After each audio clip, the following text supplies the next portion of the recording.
सुखदेव जी कहते हैं, राजन, परमात्मा से संबंध, अगर किसी का एक संबंध भी जुड़ जाए तो जीवन कृतार्थ हो जाता है। लेकिन आचार्य सुखदेव जी कहते हैं, हे राजन, आपके तो परमात्मा से तीन संबंध हैं, तीन संबंध हैं। हाँ, क्या? आचार्य सुखदेव जी कहते हैं, पहला संबंध तो ये है कि जीव और ईश्वर का संबंध। ईश्वर अंश जीव अविनाशी, चेतन अमल सहज सुख राशि। प्रत्येक जीव ईश्वर का ही तो अंश है। दूसरी बात ये दूसरा ये संबंध है कि गर्भ में रक्षा करने के लिए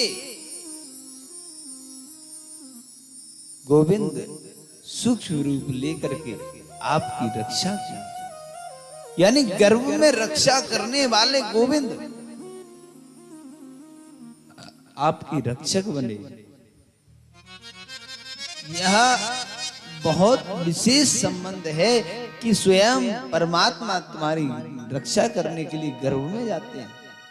जिस गर्भ में जीव जाने के लिए गर्भ में न जाए, इसके लिए तपस्या करते हैं कि हमें गर्भ में न जाना पड़े, बार बार आवागमन के चक्कर में न पड़ना पड़े, इसलिए तपस्या करता है जीव। लेकिन उसी गर्भ में परमात्मा स्वयं जा करके आपकी रक्षा करते हैं। कितना बड़ा संबंध है।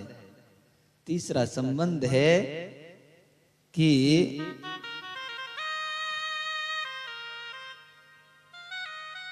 जो कन्हैया की बहन सुभद्रा, तो सुभद्रा का विवाह अर्जुन के साथ होता है। और अर्जुन कौन है?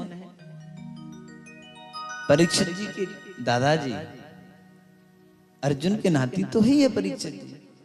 तो आचार्य सुखदेव जी कहते हैं, परमात्मा से संबंध एक आपका ये है कि आपके दादाजी के साले हुए कन्हैया, एक रिश्ता भी जुड़ गया।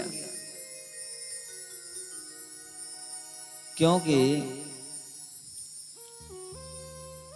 परमात्मा से संबंध जो जुड़ता है,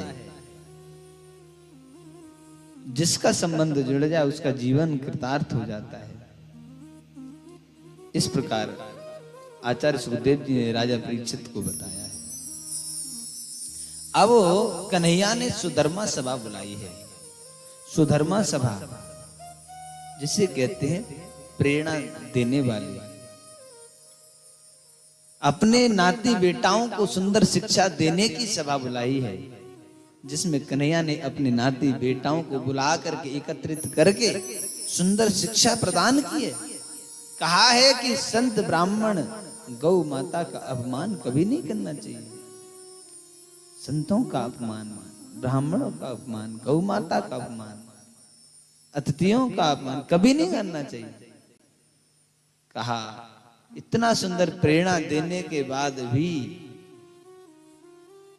नाती बेटाओं ने गलती की, जो कि एक बार कन्हैया के नाती बेटा भ्रमण करने के लिए जंगल में गए, तो जंगल में क्या देखा? जंगल में एक कुआं में गिरगिट पड़ा था। गिरगिट जानते हैं? जो खिर खिर खिर करके पेड़ पे चढ़ जाता है, लंबी पतली सी पूंछ होती है। गिरगिट देखा तो गिरगिट देखते ही देखते वो हाथी के आकार जैसा हो गया, बड़ा हो गया। उसी समय नाती बेटा घबराए, दौड़े भागे, कन्हैया के पास पहुंचे कि हमने ये गिरगिट देखा और देखते ही देखते हाथी के आकार जैसा बड़ा हो गया। कन्हैया ने कहा, अच्छा फिर तो देखना चाहिए।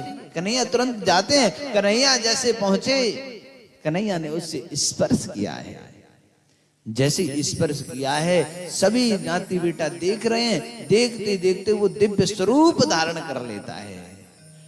ठाकुर जी का हाथ लगते ही वो दिव्य स्वरूप धारण कर लेता है। कन्हैया पूछते हैं भैया आप कौन हैं? तो वो परिचय देता है, नृगो नाम नरेंद्रो इक्ष्वाकुकुतन प्रभु। नृगो नाम नरेंद्रो, मेरा नाम, मैं राजा नृग यानी इक्ष्वाकु वंश का राजा नृग हूं। इक्ष्वाकु वंश का राजा नृग हूं। बोले अच्छा। राजा नृग कहता है कि मैंने इतनी गायों का दान दिया अपने जीवन में कि जैसे कोई आकाश के ताले नहीं गिन सकता, आकाश के तारे नहीं गिन सकता, जमीन के भूमि के कण नहीं गिन सकता, अपने रोम नहीं गिन सकता, ऐसे ही मैंने इतनी गायों का दान दिया है, असंख्य गायों का दान दिया जो कि कोई गिन नहीं सकता। इतनी गाय दान दी। कन्हैया ने कहा कि एक गाय का दान करने से व्यक्ति वैतरणी को पार कर जाता है, आपने असंख्य गायों का दान दिया तो आपको ये गिरगिट क्यों बनना पड़ा? तब राजा नृग ने कहा कि असंख्य गायों का दान तो दिया, लेकिन एक गलती हो गई थी। क्या? कि गाय मैंने एक ब्राह्मण देवता को दान की, और दान करने के बाद वही गाय गलती से मेरी गायों में मिल गई, और वही गाय मैंने दूसरे ब्राह्मण को गलती से दान कर दी, इसलिए मुझे